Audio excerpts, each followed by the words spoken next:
बोला. रावसाहेब, आज शिवसेना साठीत आलेली आहे. या साठीतल्या शिवसेनेच्या वर्धापन दिनाचं प्रमुख वैशिष्ट्य काय आहे? शिवसेनेचा आज 60चा सोहळा आहे. हिरक महोत्सव खऱ्या शिवसेनेचा. आता 60 वर्ष हा एक मोठा कालखंड शिवसेनेनं पाहिला. बाळासाहेब ठाकरेंनी, त्यानंतर माननीय उद्धव ठाकरे यांनी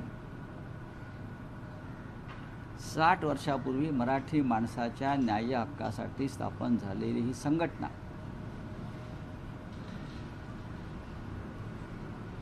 या संघटनेला ही संघटना 6 महिनेही टिकणार नाही शिवसेना, असं तेव्हा बोललं जात होतं चेष्टेने. आणि मुंबई ठाण्याच्या पलीकडे ही शिवसेना जाणार नाही असे अंदाज ज्यांनी मांडले ते फोल ठरले. शिवसेनेनं मुंबई ठाणे महाराष्ट्र काबीज केला, दिल्लीपर्यंत पोहोचली आणि शिवसेनेनं 60 वर्षाची घोडदौड केली. कोणत्याही राजकीय पक्षाच्या प्रवासात चढ उतार येत असतात. प्रवाह कधी खळखळत जातो, कधी थांबतो, कधी संथ होतो. हिंदुहृदय सम्राट शिवसेना प्रमुख बाळासाहेब ठाकरे यांच्या काळात सुद्धा आम्ही अनेक चढउतार पाहिले. बाळासाहेबांना सुद्धा अनेक धक्के पचवावे लागले. स्वकीयांकडून त्यांचा अनेकदा घात झाला, पाठीवर वार झाले. बाळासाहेब ठाकरे व्याकुळ होऊन काहीतरी म्हणायचे की माझ्या पाठीवर इतके वार झाले आहेत की आता वार झेलण्यासाठी माझ्या पाठीवर जागा उरलेली नाही. त्याच्यामुळे आज जे काय घडत आहे त्याचं आम्हाला आश्चर्य वाटण्याचं कारण नाही. शिवसेना प्रमुख आम्हाला नेहमी एक उदाहरण द्यायचे की छत्रपती शिवाजी महाराजांनी हिंदवी स्वराज्य स्थापन केलं, ते करताना त्यांना सगळ्यात जास्त अडथळे आले ते स्वकीयांचे. शिवाजी महाराजांनी किमान 200 लढाया या स्वकीयांबरोबरच त्यांना लढाव्या लागल्या. तेव्हा कुठे त्यांना आपलं कार्य, आपला झेंडा फडकवता आला. आणि ते जीवन, तो संघर्ष शिवसेनेच्या वाट्याला आला. कारण शिवसेना हे छत्रपती शिवाजी महाराजांचंच कार्य पुढे नेते आहे. त्याच्यामुळे सूर्याजी पिसाळ, खंडोजी खोपडे, ब्रुटस, मीर जाफर हे आमच्या वाट्यालाही आले. आता 4 वर्षापूर्वी आमच्यामध्ये एक मीर जाफर निर्माण झाले किंवा ब्रुटस निर्माण झाले म्हणून काही शिवसेनेचं कार्य थांबलं नाही, ते चालूच राहील. आमदार आणि खासदार एवढ्यापुरतं शिवसेनेचं कार्य नाही. एक विराट संघटना बाळासाहेबांनी उभी केली आणि ती संघटना जमिनीवरची संघटना आहे. मधमाशांना जसे तुम्ही किती मधमाशाची पोळी काढली तरी नवीन नवीन मधमाशांची पोळी आणि मुंग्यांची बारोळं निर्माणच होत असतात, तसं शिवसेनेचं आहे. आज हा 60वा वाढदिवस आहे. एका विशिष्ट वातावरणामध्ये हा वाढदिवस साजरा होतो आहे. षण्मुखानंद हॉलमध्ये शिवसेना पक्षप्रमुख उद्धव ठाकरे हे नेहमीप्रमाणे मार्गदर्शन करतील. इतर महत्त्वाचे कार्यक्रम आहेत. त्याच्यामध्ये आम्ही ठरवल्याप्रमाणे सध्या महाराष्ट्रात गाजत असलेले कवी, दंगलकार म्हणून जे प्रसिद्ध आहेत कवी नितीन चंदनशिवे यांचा एक कार्यक्रम कवितांचा आहे. त्यानंतर तरुणांमध्ये लोकप्रिय असलेले स्टँडअप कॉमेडियन म्हणून ज्यांचा आपण नेहमी उल्लेख करतो ते मंदार भिडे यांचा एक कार्यक्रम आहे आणि नेत्यांची भाषणं असतील. महाराष्ट्राच्या कानाकोपऱ्यातून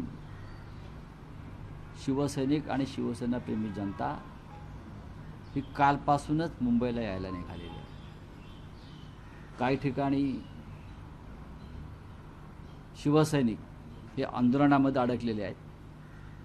गद्दारांचे अंत्ययात्रा काढण्यात, गद्दारांचे पुतळे जाळण्यात. कारण शिवसेनेच्या वाटचालीमध्ये हा एक महत्त्वाचा टप्पा सातत्यानं येत गेला, गद्दारांना अग्नी देणं किंवा गद्दारांचे अंत्यसंस्कार करणं. हे अधूनमधून असे कार्यक्रम आमच्या वाट्याला येत असतात. ते छत्रपती शिवरायांच्या वाट्यालासुद्धा आले.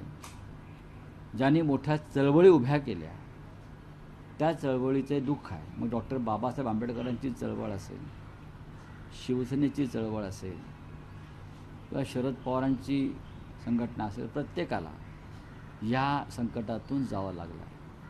रावसाहेब, तुम्ही म्हणालात की गेल्या 60 वर्षात पक्षाने अनेक चढउतार पाहिले, यश अपयश बघितलं, अनेक नेते पक्षातून फुटले, पण असं पहिल्यांदाच झालं की 60 वर्षात शिवसेना दोनदा फुटली, तेही 4 वर्षात दोनदा फुटली. 2022 आणि आता 2024. मी त्याला फुटली असं म्हणत नाही. माणूस फुटतो कधी की एक वैचारिक वारसा घेऊन फुटतो, एखाद्या विचारासाठी फुटतो किंवा बाहेर पडतो. जर तू स्वतःला विकण्यासाठी बाजारात उभं केलं आहे लिलावात आणि तुला कोणी विकत घेतलं त्या लिलावात, तर त्याला फुटणं म्हणत नाही विचारासाठी, त्याला विकणं म्हणतात. तसे आमचे 6 लोक 2 दिवसापूर्वी बाजारात उभे राहिले राजकीय गोलपिठ्यात आणि त्यांनी स्वतःची बोली लावली आणि ती बोली जी आहे त्यांनी दिलेल्या बोलीवर त्यांना विकत घेतलं गेलं. फुटले काय मोठा महान विचार घेऊन ते फुटले. काय विचार काय आहे? एकाला तरी विचारा त्यांना शिवसेनेचा काय विचार माहिती आहे. आता मला गंमत वाटते, काल ते जळगावच्या मावशीबाई जामनेरच्या सांगत होत्या काय त्यामुळे काँग्रेसच्या मांडीवर शिवसेना बसल्यामुळे हे 6 लोक सोडून गेले. अरे मावशे, हां ती तमाशातले मावशी असते ना, हां अशा मावश्या सगळ्या भाजपमधल्या. महाविकास आघाडीमध्ये काँग्रेस पक्ष आहे आणि त्या काँग्रेस पक्षाच्या मदतीनं हे 6 लोक निवडून आले ना काही ठिकाणी. तेव्हा तुम्हाला माहीत नव्हतं महाविकास आघाडीत काँग्रेस आहे ते? माहीत होतं ना की महाविकास आघाडीमध्ये काँग्रेस पक्ष आहे, राष्ट्रवादी काँग्रेस पक्ष आहे. हे त्या 6 लोकांना माहीत होतं ना. आता मोठं सांगतायत तुम्ही. आणि काँग्रेसचा या मावशीबाईला जामनेरच्या काँग्रेसचा एवढा तिटकारा कशा करताय? या काँग्रेसमुळे देशाला स्वातंत्र्य मिळालं. तुम्ही काय केलं? ह्या काँग्रेसमुळे देशाला स्वातंत्र्य मिळालं. लोक तुरुंगात गेले, काँग्रेसचे क्रांतिकारक झाले. तुम्ही दाखवा ना एक क्रांतिकारक देशासाठी ज्याने आपला प्राणाचं त्याग केला. असा कोणी आहे का तुमच्याकडे भारतीय जनता पक्षामध्ये? आम्हाला सांगा. तेव्हा उगाच हे बोलू नका काँग्रेसचे नावं घेऊन. आणि काय ते म्हणे बंड केलं. कसलं बंड? बंड भगतसिंगांनी बंड केलं. 50 कोटी घेतले होते काय? राजगुरूने क्रांती केली, 100 कोटी घेतले होते. बंड आणि क्रांतीला बदनाम करू नका. भारतीय जनता पक्षाच्या लोकांनी कधी स्वातंत्र्याच्या काळात किंवा इतरत्र कोणतेही बंड किंवा क्रांती केली नसल्यामुळे त्यांना बंड आणि क्रांतीची व्याख्या माहीत नाही. हां बंड केलं म्हणे, बंड केलं, यांचं बंड आहे. कसलं बंड? बंडही नाही, फूटही नाही. यांनी स्वतःला बाजारात उभं केलं विकण्यासाठी. बोली लावायला सांगितली, बोली लागली, ते निघून गेले. तुम्हाला आजची गंमत सांगतो. अजूनही हे लोक मुंबईत नाही आहेत. यांच्यामध्ये मंत्री कोणी घ्यायचं ह्याच्यावरून वाद सुरू झालेले आहे. तेव्हा तोडगा असा निघालेला आहे की मंत्रिपद एकालाच मिळेल आणि त्याची भरपाई म्हणून उरलेला 5 जणांना आणखीन 25-25 कोटी रुपये देतो. पण तुम्ही आता गोंधळ घालू नका. एकाला मंत्री करू, आणि जे मंत्री होणार नाहीत त्यांच्यासाठी अजून 25-25 कोटी रुपये या वर्षभरात देऊ असं त्यांचं रात्री मांडवली झालेली आहे। यांच्याकडून तुम्ही बंडाची किंवा विचारांची काय अपेक्षा करता? त्यांच्या मतदारसंघात प्रेतयात्रा काढतायत लोक, हे बिळात लपून बसलेले आहेत, तर हे बाहेर पडू शकत नाहीत। यांना पोलिसांचे बंदोबस्त लावलेले आहेत का? तुम्ही काय गुन्हा केलेला नाही, तुम्ही काय पाप केलेलं नाही, तुम्ही स्वच्छ आहात ना, मग तुम्हाला आता पोलीस ताफा एवढा मागे पुढे कशा करता? आणि या राज्याचं पोलीस खातं फक्त गद्दारांच्या रक्षणासाठीच आहे का? कायदा सुव्यवस्था ढासळली आहे या महाराष्ट्रामध्ये, महिलांवरचे अत्याचार वाढलेले आहेत, खून दरोडे वाढलेले आहेत, हत्या वाढलेल्या आहेत, फसवणुकीचे किडनॅपिंगचे गुन्हे वाढलेले आहेत। पण संपूर्ण पोलीस दल देवेंद्र फडणवीस यांनी जर गद्दारांच्या रक्षणासाठी लावला असेल तर हा जनतेच्या पैशाचा अपव्यय आहे। गद्दाराने त्यांच्या हिमतीवर गद्दारी केली आहे ना, मग हिमतीवर फिरून दाखवावं ना। तुम्ही हिमतीवर गद्दारी केलीत, तुम्ही हिमतीवर 50-50 कोटी रुपये घेतलेत, तुम्ही हिमतीवर 200-200 कोटीचे ठेके घेतलेत, मग त्याच हिमतीवर तुम्ही रस्त्यावरती मोकळेपणाने फिरा खासदार म्हणून। लाज असेल तर खासदारकीचा राजीनामा द्या, ही माझी मागणी आहे पक्षातर्फे। ज्या पक्षाच्या चिन्हावर तुम्ही निवडून आलेला आहात, ज्याच्यासाठी आम्ही रक्ताचं पाणी केलेलं आहे उद्धवजींनी, पक्षानं, कार्यकर्त्यांनी, थोडी जरी लाज शिल्लक असेल, ज्यांनी खोट्या शपथा घेतल्या आपल्या आईबापांच्या आणि साईबाबांच्या आणि आई भवानीच्या, त्यांनी त्यांच्याकडनं काय अपेक्षा करणार? राजीनामे द्या आणि उघडपणे जनतेला सामोरे जा। होय, आम्ही राजीनामा दिला आणि आम्ही पुन्हा निवडणुकीला सामोरं जातो। तुमच्यात हिंमत असेल ना तर एक करा। माझं त्या भाजप जे लोक त्यांचं जे काय समर्थन करतात त्या गद्दारीचं ना, मी काल सांगितलं आहे आणि हे सगळ्यांचं माझ्या पक्षाच्या वतीनं मी सांगतो, अर्धा तास फक्त ईडी CBI मिळू द्या। भाजपचे महाराष्ट्रात 7 तुकडे होते आणि सगळ्यात आधी पक्ष सोडणाऱ्यामध्ये गिरीश महाजन असतील, एवढ्या भानगडी आहेत त्याच्या। जे 6 खासदार गेले त्यांच्यामधून ओमराजे निंबाळकरांकडून अशी माहिती मिळते की मी कुठल्याही पत्रावर सही केली नाही, माझ्या वडिलांच्या बाबतीतला जो निकाल आहे तो लागल्यानंतर मी पुढे नाही काय बघा, असं काही नाही, असं काही नसतं ते। जेव्हा पक्षाचा आदेश येतो, जेव्हा पक्षादेश असतो, ज्या पक्षानं तुम्हाला आमदार केलं, एकदा 2-1 वेळा खासदार केलं, तेव्हा पक्षाचा आदेश आणि पक्ष संकटात असतो, तेव्हा तुम्हाला किमान 4 तास काढावे लागतात। कोर्ट घरात भरत नाही ना, कोर्ट घरात भरतं का? कोर्ट पुण्यात तर भरत नाही ना, आम्हाला का शिकवता? पण ईशान्य मुंबईमध्ये संजय दिना पाटील, तुम्ही दोन्ही भावांनी जोर लावला, ती जागा निवडून आली, शिवसेनेमुळेच जिंकले। खरं म्हणजे त्यांना जायचं काहीच कारण नव्हतं, काय त्यांना जायचं कारण काय होतं? त्यांच्या मुलीला तिकीट दिलं, निष्ठावंत आमच्या महिला कार्यकर्त्याला डावलून यांच्या हट्टासाठी, फॅमिली कौटुंबिक हट्टासाठी आम्ही त्यांच्या मुलीला तिकीट दिलं। सगळ्यांचा विरोध होता। मुलींना आज वर्धापन दिनाच्या शुभेच्छा दिल्या, त्या ती सोबत आहे. उद्धव बाळासाहेब ठाकरे पक्षाबरोबरच आहेत। वडिलांचं काय विचारा? वडील तर म्हणाले की काल तुम्हाला पण सांगितलं त्यांनी की मी येतोय। मग का नाही आले? आम्ही वाट बघत होतो। आम्ही काल खासदार संजय दिना पाटील शिवसेनेचे यांची काल दिल्लीमध्ये आम्ही वाट पाहत होतो आणि आम्हाला खात्री होती की ते येतील व्हीप बजावल्यावरती। त्यांना यावं असं का वाटलं नाही? काल पक्ष संकटातून जात असताना, संकटाशी झुंज देत असताना आपलं कर्तव्य बजावावं असं ज्यांना वाटलं नाही, त्यांनी आता उगाच कशा करता कोणी अकलेचे तारे तोडावे? जिल्हा प्रमुखांची बैठक बोलवली आहे, या बैठकीमध्ये उद्धव ठाकरे काही आदेश देणार, जे 6 ठिकाणी जे खासदार फुटले, नाही आदेश देतील ना ते आज बैठकाला। ऑपरेशन तुरुवा तुम्ही जे म्हणताय, ही अधिकृत भूमिका असणाऱ्या पक्षाची, की यापुढे या खासदारांना कळेल तुम्हाला। रावसाहेब 6 खासदार फुटल्याचं हे ऑपरेशन टायगर सक्सेस झाल्यानंतर आता पुढच्या टप्प्यामध्ये 50 नगरसेवक संपर्कात आहेत शिंदेच्या आणि बघा, 16 तुमच्या ते 20 माहितीसाठी सांगतो, आमदार तुम्ही आजचा वॉशिंग्टन पोस्ट वाचा किंवा न्यूयॉर्क टाइम्स वाचा. त्याच्यामध्ये तुम्ही जे म्हणता ना हे फुटणार 50, परवा मोदी आणि ट्रम्पची भेट झाली. दोघे बोलत आहेत बघा, कोणत्या भाषेत बोलत आहेत ते माहीत नाही, पण ते बोलत आहेत दोघे असे एकदम.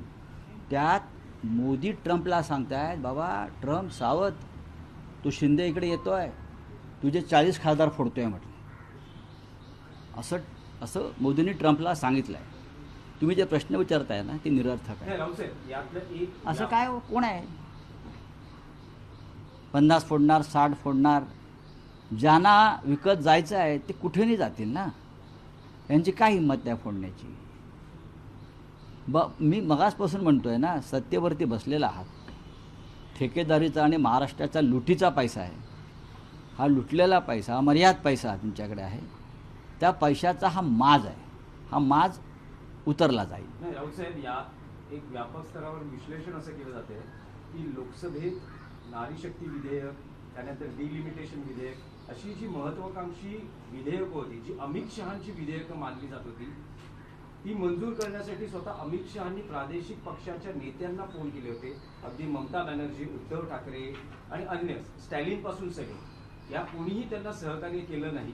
हे विधेयक लोकसभेत कोसळलं. बरं, आणि मग त्यामुळे हे आता जे विश्लेषण सगळं चुकीचं सुरू आहे. राष्ट्रीय हे राजकारणात, विश्लेषण चुकीचं आहे पूर्णपणे.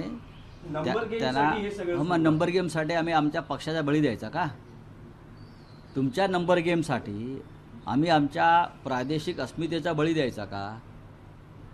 उद्या तुम्ही नसाल अमित शहा हे काय त्या संजीवनी गुटिका खाऊन जन्माला आलेले नाहीत ना. नाही, द्रोणागिरी पर्वतावरची पुणे अमर आहे का? आप बोलिए. सर, आपने कल एक ट्वीट किया ऑपरेशन तुड़वा, उसको लेके पुलिस ने भी लेटर दिया है कि कहा है कि सबको देखना है. और एकनाथ शिंदे की पार्टी की तरफ से संजय पाटिल हैं, किशोर पाटिल हैं, उनका बयान आया कि अगर किसी का बाप भी आ जाएगा तो वो जो एमपीज हैं उनको तुड़वा नहीं कर पाएगा. अच्छा, तुम्हारा बाप का नाम बताइए, बोलो असली बाप का नाम बताइए. हमारे बाप का नाम बाला साहब ठाकरे है. तुम बोल सकते हो तुम्हारा बाप का नाम बोल सकते हो? शिवसेना के बाप का नाम बाला साहब ठाकरे है. ये देखिए, छोड़ दीजिए, ये सब बिके हुए लोग हैं. ये पैसे के पीछे वो लोग पागल हो गए हैं. उनको ना कोई निष्ठा है, ना लॉयल्टी है. गांजा पीते हैं, नशा करते हैं और इस प्रकार की बातें करते हैं. और क्या है? आप क्यों ध्यान देते हो? आपको मालूम है किशोर पाटिल कहाँ से आते हैं? आपको मालूम है? आपको मालूम नहीं है तो आप ये सवाल नहीं पूछना चाहिए. किशोर पाटिल जैसे लोग जो है, मैं उनको नहीं पहचानता हूँ. मुझे मालूम नहीं आदमी कौन है और आप उनके नाम से मुझे सवाल पूछ रहे हो. नहीं सर, हेडलाइन चल रही है एक न्यूज चैनल. हेडलाइन कौन चलाएगा? हेडलाइन तो किसकी भी चलती है ना. आजकल गद्दारों की बड़ी हेडलाइन चलती है. निष्ठावान हेडलाइन नहीं चलती मीडिया में. NDTV पे चली होगी हेडलाइन. सर, आपने हमेशा राहुल गांधी की लीडरशिप को सपोर्ट किया है. राहुल गांधी का आज बर्थडे है, आपने ट्वीट करके उनको विश भी किया है. देखिए, राहुल जी देश के नेता है. राहुल जी एक लोकप्रिय नेता है. राहुल संघर्ष करते हैं, जिसकी आज ज़रूरत है. राहुल सच बोलते हैं और राहुल के लीडरशिप ने ही मोदी जी को सबसे बड़ा चैलेंज खड़ा किया है. इसलिए तो ये तोड़फोड़ चल रही है ना. 2029 में राहुल जी के नेतृत्व में हम सरकार बनाएंगे केंद्र में. मैं आपको बोल रहा हूँ, ये मोदी और शाह को मालूम है. इसीलिए तो ये पार्टी तोड़ने का जो और स्टेट तोड़ने का जो कार्यक्रम चल रहा है ना, वो वही डर के मारे चल रहा है.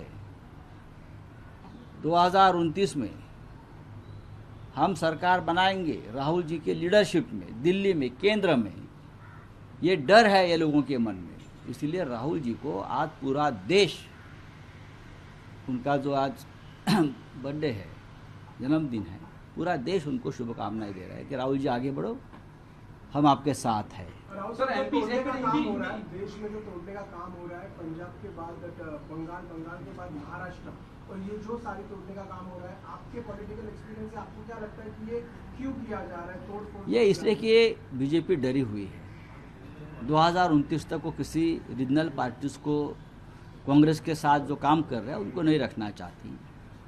दूसरी बात, ये 850 वाला लोकसभा का आंकड़ा लेकर संविधान में बदल करेंगे। संविधान बदलने के बाद डेमोक्रेटिक सिस्टम ख़त्म करेंगे और इस देश में वो प्रेसिडेंशियल सिस्टम लाना चाहते हैं, हुकुमशाही, तानाशाही।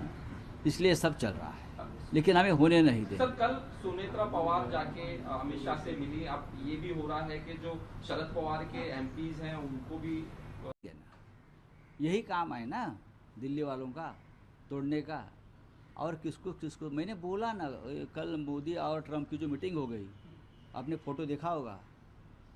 मोदी जी को ट्रम्प को बता रहे हैं काम में, तो ये बता रहे हैं कि आपके भी एमपीज शिंदे तोड़ने को आ रहा है, सरकार संभालो आपकी। आप देखो इस प्रकार की बातें करते हैं लोग। सर, आज 60वां वर्धापन दिवस, 60 साल शिवसेना को हो गए। ये बहुत लंबा सफ़र है और बहुत ही संघर्षपूर्ण सफ़र है। हर मोड़ पर हमें संघर्ष करना पड़ा है, चाहे हिंदू हृदय सम्राट बाला साहब ठाकरे हो, चाहे उद्धव ठाकरे जी हो, हम सब हो। और हमने हमेशा संघर्ष करते करते यहाँ तक हम पहुँचे हैं।